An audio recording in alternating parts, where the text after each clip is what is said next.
ce n'est clairement pas un hasard si vous tombez sur cette vidéo-là. Si vous tombez sur cette vidéo-là, c'est que vous cherchez comment méditer votre Bible et que vous avez du mal. Alors, n'hésitez pas à vous abonner, à écrire en commentaire quel livre que vous avez essayé de méditer et que c'était trop. Et surtout, partagez vraiment votre ressenti quand vous décidez de prendre votre Bible et vous avez l'impression que c'est une montagne insurmontable. Ensemble, sur cette page-là, nous allons progresser à tous les niveaux. Et bien évidemment, nous prions pour cela. Je fais jamais les vidéos sans demander à Dieu de me guider. Donc, vraiment, ici, maintenant, on va méditer sur le livre d'Ecclésiaste. Si vous n'avez pas encore vu les vidéos, je vous invite à aller les regarder parce que vraiment, l'objectif sur cette page, c'est que quand vous arrivez, vous allez dans la playlist, vous voulez méditer par exemple sur le livre d'Ecclésiaste, vous allez dans Ecclésiaste. Vous voulez méditer sur le livre de Marc, vous allez dans Marc. Esther, vous allez dans Esther, etc. Bien évidemment, ce sera un travail de longue haleine et encore une fois, les vidéos ne seront pas des enseignements à proprement parler, mais plutôt des petites pistes pour que vous puissiez en fait vous motiver à lire votre Bible et vous dire que en fin d'année, j'ai lu tel livre, j'ai connu tel livre, je connais tel livre, je peux te raconter telle histoire. Bien évidemment, pas pour vous vanter, mais pour votre ego, parfois ça fait du bien.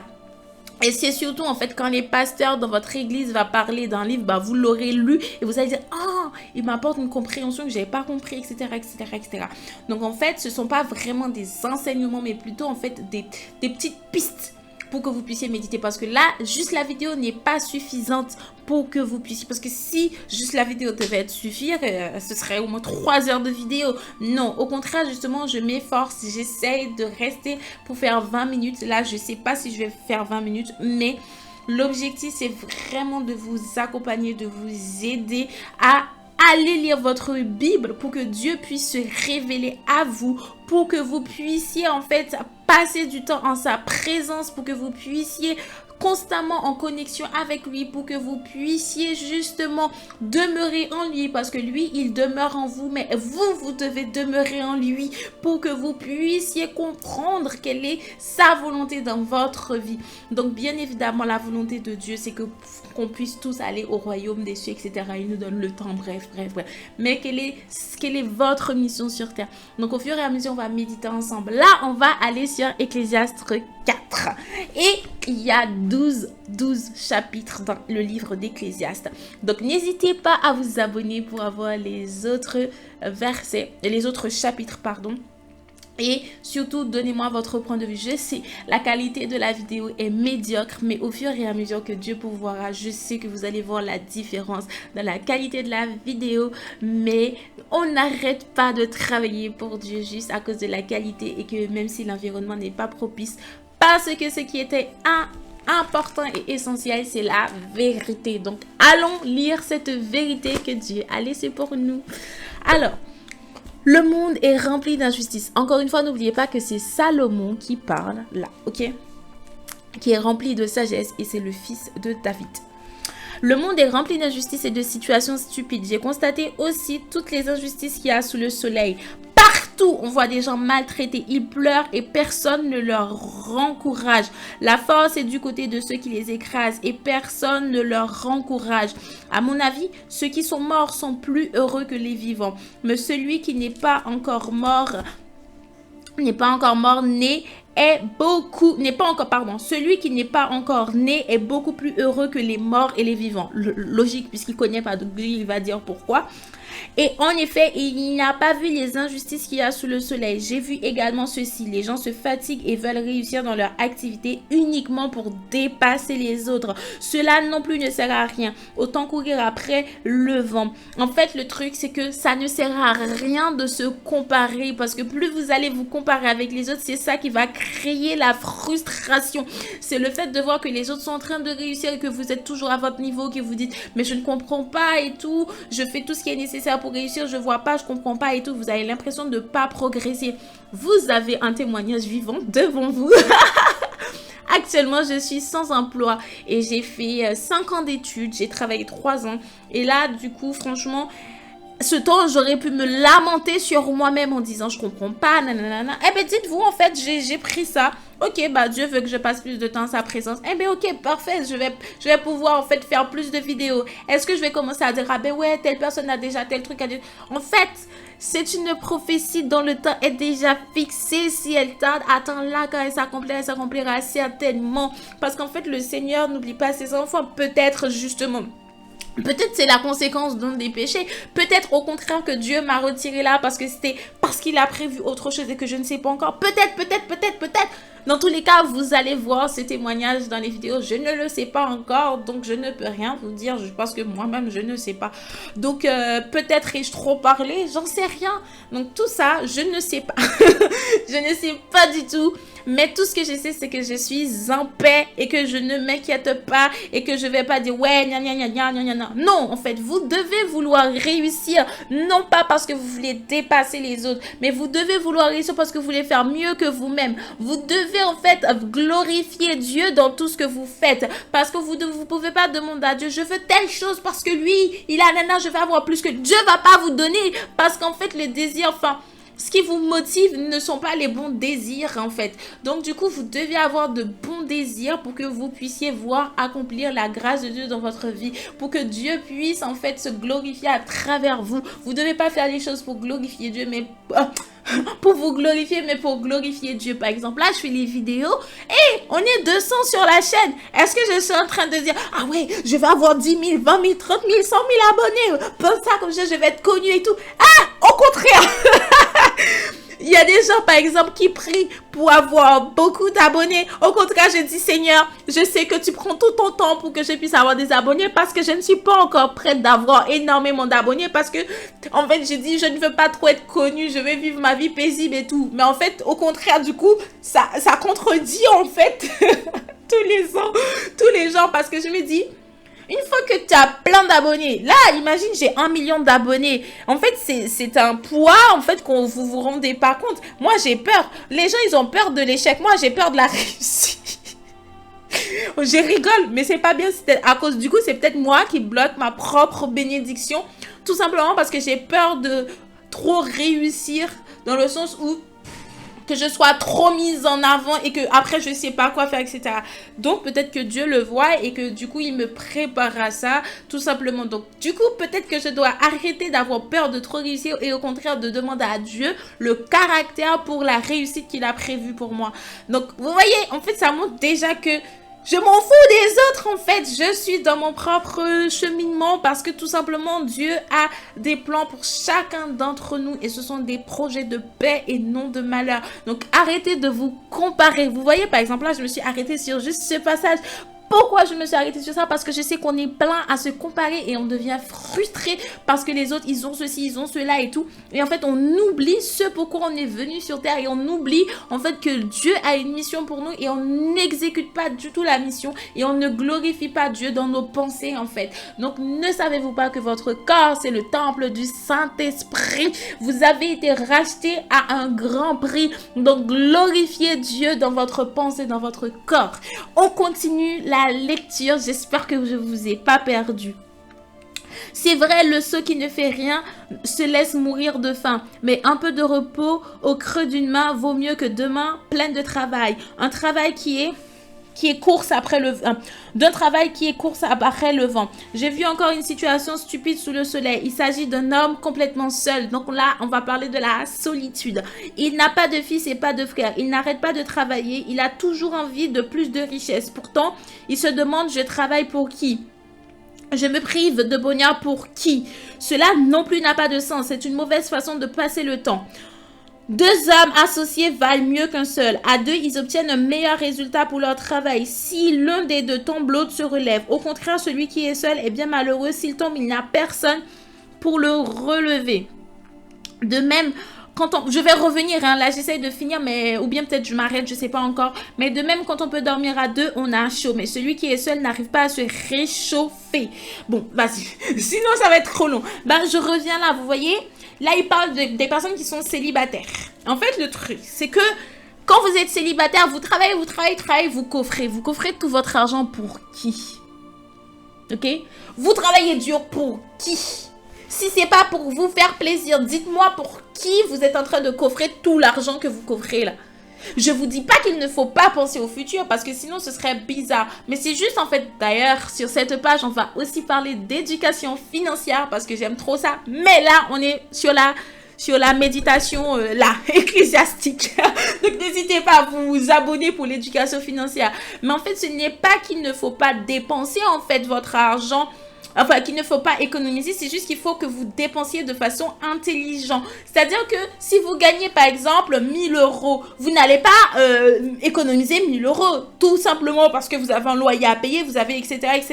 etc. En fait, dans votre épargne, vous devez avoir différents types d'épargne. Mais ça, on va faire des vidéos dessus. Je vais vous apprendre des choses. Ne vous inquiétez pas. Mais là, encore une fois, c'est sur la méditation pour que vous puissiez prendre conscience que si vous travaillez, vous devez profiter de l'instant présent. Vous devez penser à court terme, à moyen terme et à long terme. Donc, si vous, par exemple, si vous voulez mettre 1000 euros de côté, c'est toute votre épargne que vous avez. Là, je prends l'exemple plutôt. Au lieu de mettre 1000 euros de côté et que vous vous privez, ben, prenez 300 euros, faites-vous plaisir, sortez, voyagez, etc. Ou bien économisez chaque mois ces 300 euros-là pour que vous puissiez faire un grand voyage, profiter de la vie. Parce que là, demain, vous mourrez. Vous avez économisé tous les 1000 euros, vous avez travaillé, vous avez rien fait. Ah! Dans quel but? Par contre, si vous avez des enfants, si vous avez une famille, là, c'est différent parce que du coup, vous pensez pour vos enfants et tout, etc. Mais ça ne veut pas dire que vous devez vous priver également. Encore une fois, je vais revenir sur des vidéos comme ça, mais par la suite. Mais c'est pour que vous puissiez prendre conscience parce que je sais qu'il y a des personnes qui travaillent, ils économisent, et puis boum, ils sont malades. Qui profite de cet argent? C'est l'État qui récupère cet argent, mais l'État a déjà récupéré pendant que vous travaillez.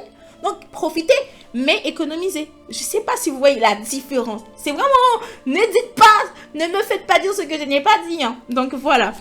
Et après, il dit, au contraire, celui qui est seul est bien malheureux. S'il tombe, il n'y a personne pour le relever. Donc, ça montre le propos dans Genèse. Il n'est pas bon que l'homme soit seul. Et donc, c'est pour ça que Ève a été créée à partir de la côte d'Adam. Parce que du coup, Adam, même s'il passait du temps dans la présence de Dieu, même s'il était tout le temps avec Dieu, tous les soirs, etc., ben, en fait, il se sentait tout de même seul. Donc, en fait, c'est comme... Ah, voilà, pasteur Grégory, il avait prêché sur ça en disant, oui, enfin c'était en créole haïtien, mais que les femmes, vous êtes en train de vous tourmenter, non? Même si vous faites tout ça, vous avez toujours besoin d'un homme. Donc, arrêtez en fait d'agir comme si vous n'avez pas besoin d'un homme. Parce qu'en fait, si vous faites ça, ça voudrait dire que vous dites à Dieu, ce n'est pas grave que je n'ai pas un mari, etc. Alors que vous n'avez pas le don du célibat. Donc, en fait, si vous n'avez pas le don du célibat, c'est plus de trucs pour vous. Après, du coup, l'apôtre Paul, il le parle encore dans 1 Corinthiens, 2 Corinthiens, etc.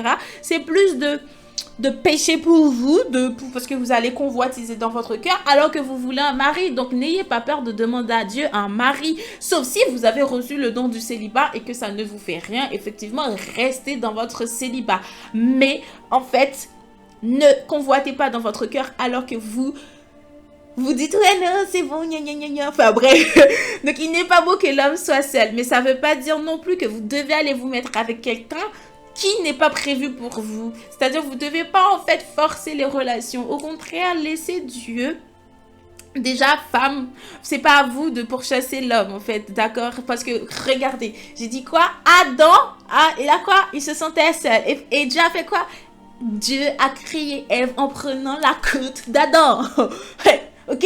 Il n'a pas créé Adam en prenant la côte d'Ève. Il a créé Ève en prenant la côte d'Adam. Donc, ça veut dire que vous êtes la côte de quelqu'un. Donc, la côte de quelqu'un, la partie, de missing ribs, donc la côte qui manque à la personne là, à l'homme, eh ben, vous êtes la côte de quelqu'un. Donc, en fait, la personne vous reconnaîtra. Donc, arrêtez de courir après les autres là. Je sais qu'aujourd'hui, on fait face à beaucoup d'hommes princesses là et tout. Mais en fait, non. Ce sont les hommes qui vous reconnaîtront. Bien évidemment, Dieu vous révélera votre mari, etc. au moment venu, etc. Mais tout ça pour vous dire, arrêtez de courir après les hommes parce que ça ne sert à rien. Parce que vous allez forcer des relations et au final, ils finiront par vous tromper. Et après, vous allez dire, ouais, gna gna gna gna. Tout simplement parce que vous avez forcé la relation. Il ne faut pas forcer les relations et il faut laisser en fait tout N'oubliez pas, Dieu fait arriver toutes choses au bon moment. Ecclésiaste 3, verset 11 qu'on a vu dans l'autre vidéo. Vous voyez comment en fait la méditation peut partir dans tous les sens parce que ça fait des liaisons, etc.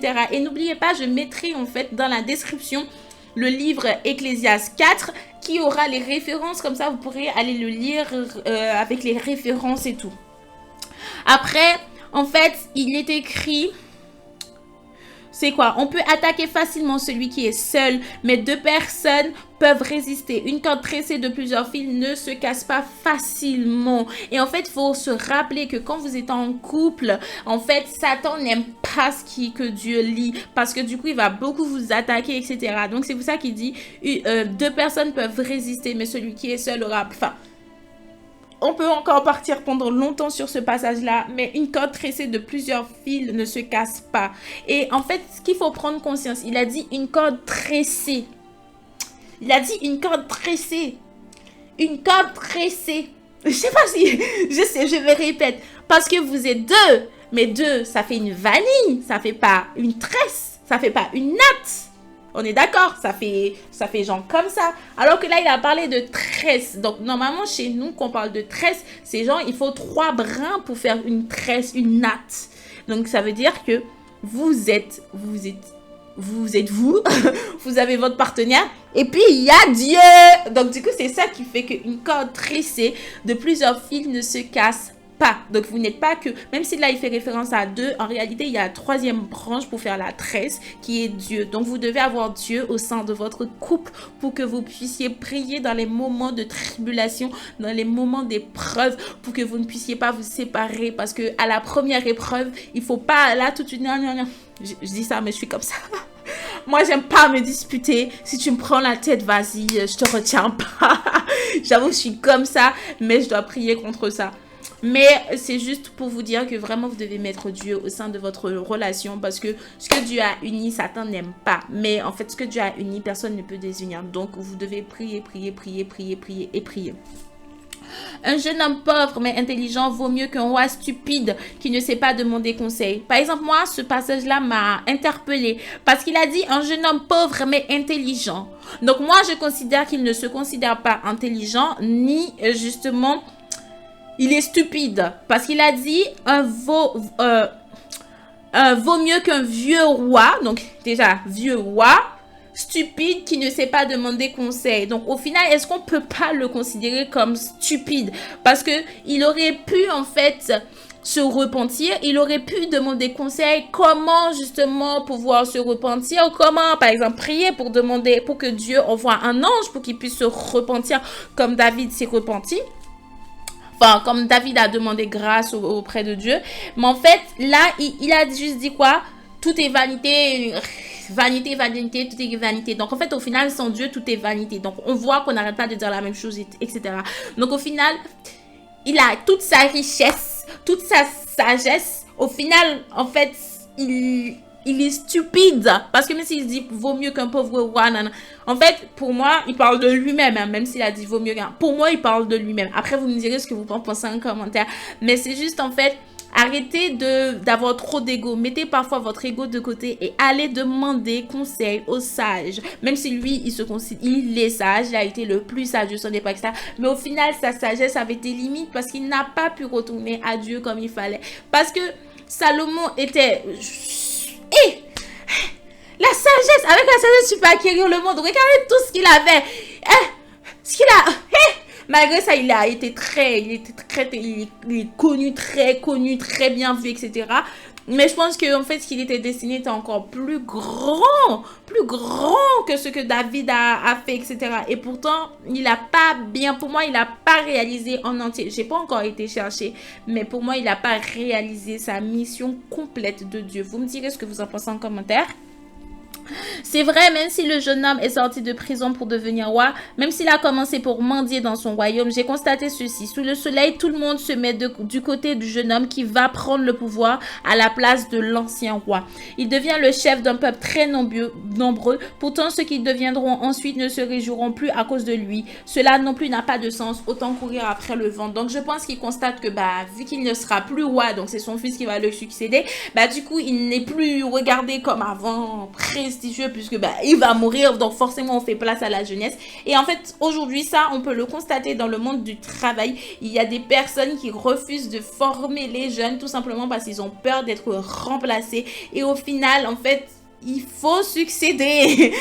Il y a un temps pour chaque chose, justement. Ecclésiaste 3, il y a un temps pour chaque chose. Donc, tu as régné, il faut laisser la place aux autres. Donc, il ne faut pas avoir peur, en fait. Ce n'est pas parce que tu vas laisser ta place aux autres que tu ne seras pas reconnu pour ce que tu étais, pour ce que tu as fait. On ne va pas t'oublier si tu as fait de bonnes choses, si tu as été bien, etc. Donc, vraiment... Je sais que c'était un tout petit peu long, je sais que je me suis un peu machin, mais j'espère que vous avez compris le but de la méditation, de comment vous devez faire. Donc, c'est-à-dire que vous lisez vous priez déjà, vous priez, vous ouvrez votre Bible où vous voulez méditer. Vous lisez et en fait si vous ne comprenez pas vous relisez, si vous ne comprenez pas vous relisez et là si vous ne comprenez pas vous relisez une quatrième fois. S'il y a un passage qui vous